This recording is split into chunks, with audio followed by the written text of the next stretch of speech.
My name is Mac Hines. I'm 45 years old. Drinking was a big part of my life, probably 18, 19 years old, partying with the guys. Then into more of a social drinking event to an everyday event to aspirating in July, almost 2 years ago.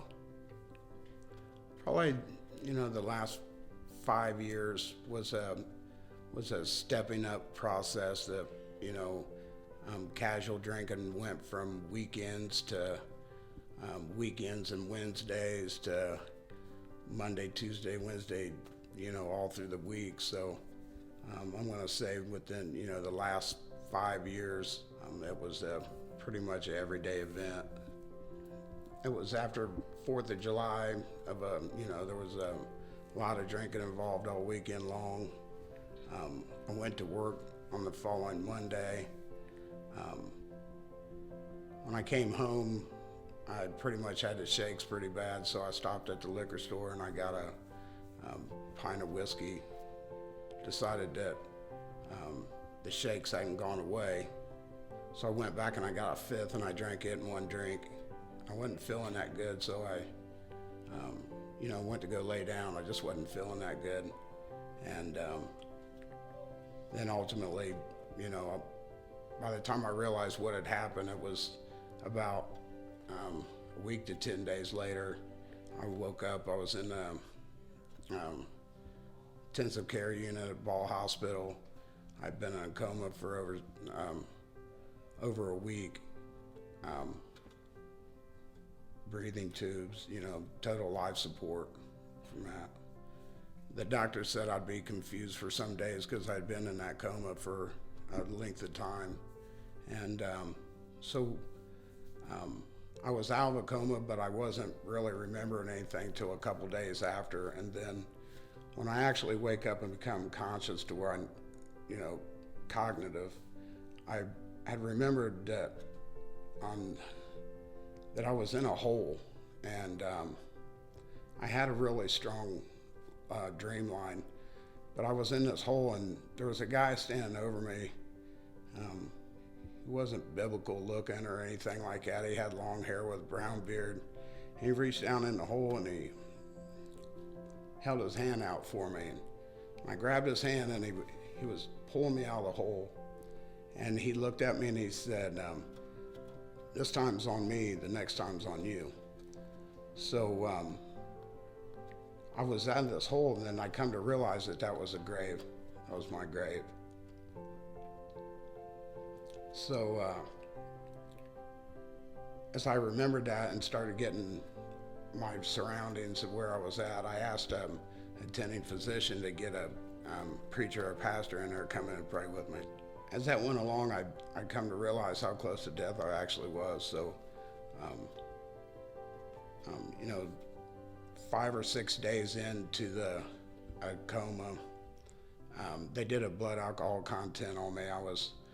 After like 5 days, I think, I was a .522, which is off the chart for blood alcohol content. And, I come to realize how close I was to death, and the only thing that saved me, was, God giving me a second chance. So I made a vow at that time that I was going to get closer to God, and I was going to, bring Him into my life to help. Obviously, I was taking the wrong path at every turn. Every decision that I made was a poor decision, so I needed someone to guide me on the right path, and that's who can do it for me, Initially it was rocky, and it is for anybody that drinks for that long. At some point in capacity in my life, of my adulthood, at some capacity there was drinking involved. So to not have that drinking in your life, that's a huge void of what do you do with idle hands. And initially it was a rough way to go. People that you hung out with, you come to realize that they were there for the party, and so you had to distance yourself from your friends. So you feel alone in your battle. I seeked out God, and I went to service on Thursday, Sunday, just whenever I can get in. It was a huge uplifting.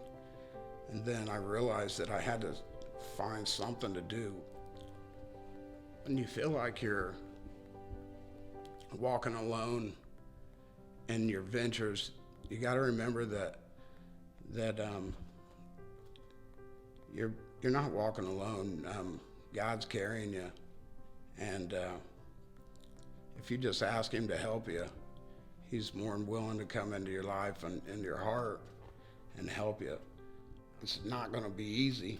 I mean, you got to put in the work, but like anything, for the hard work, there's a return for that. So, the biggest thing is keep your faith and don't give up. So when I first came out of recovery, there were some rocky times. Not everybody's going to get it on the first time, and it took me a couple times. I had a couple of relapses early in recovery, and it finally dawned on me that you don't start over.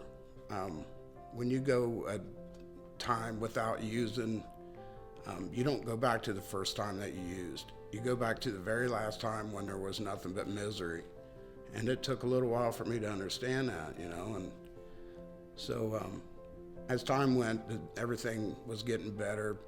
I was getting, my spiritual side was getting stronger. On the other hand, my physical side was demising. I picked up a bunch of weight. It was close to almost 300 pounds, right at 300 pounds. I had to do something. I got my mind right, got my spirit strong, but then I need to do something, physical activity. So me and Nick worked together, and one day I was just sick and tired of being sick and tired, and so I went to him because Nick's, strong. He had a background of a comeback from his cancer, and I seen that, that if he could do it, that maybe I could do the same thing. So I just asked him if he would help me, and I used to be physically fit, but it's been such a long time ago. Things have changed with fitness. The machines have changed.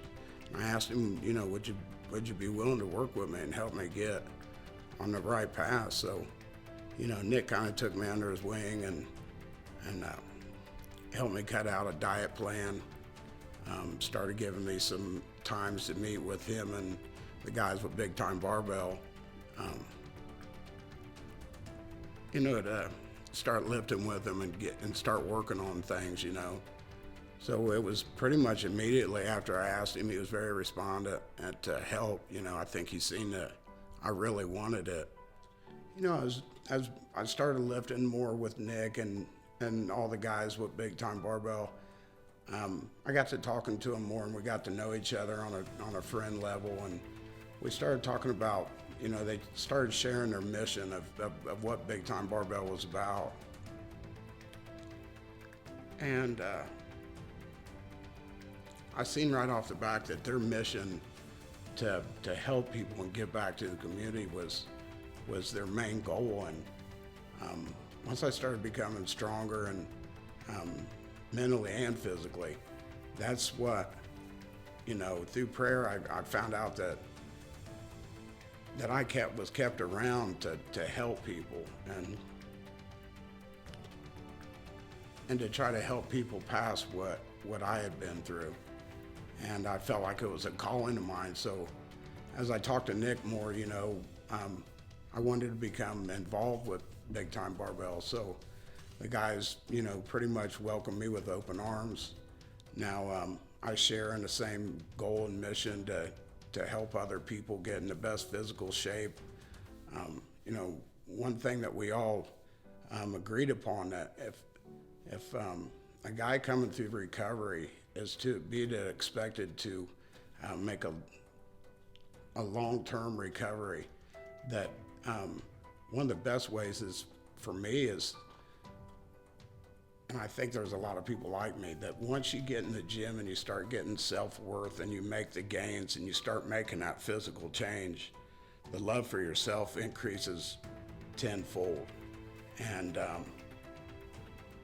you quit thinking about the negative stuff, and there's a lot of positive going on when you get in a physical good shape. So even if it's just keeping your mind busy working, or ultimately seeing your gains and what you've accomplished, that you forget about all the negative stuff and you start gearing towards positive things. And I think with the Big Time Barbell, we can make a change for a lot of people that's going through recovery, and it'd be the final step of recovery. And that's, not only are idle hands, the devil's workshop, but you don't have time to think when you're working hard. And if you could work hard and you get that self-worth and your self-love, self-confidence, it's a huge factor in recovery. We're working together for some several fundraisers that we have planned here in the near future. And, ultimately, what I see in the future is we're going to have our own gym that we're going to be able to bring in people from different recovery groups, as well as open to the public, to come in for a change of pace, try to offer something, a people gym, offer more than just the equipment for you to use, but actually work with the people with, physical and nutrition, and be a full service gym is what our goals are.